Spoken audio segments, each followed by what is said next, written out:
Welcome back to Lily's Everyday. Today we're going to be working on a DIY project. We're going to go ahead and deck this out with some flowers and put it up on the wall. It's going to look stunning. We'll be right back to let you know what you're going to need. First off, to get started on this project, you're going to need a foam board. I picked up this one from my local Dollar Tree store. And you don't need to worry about the wrinkles or the kinkles that go along with it because it's going to get covered up.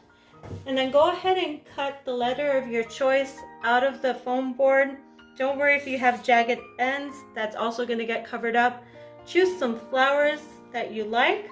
You're also going to need glue sticks and a glue gun, and we're going to get started.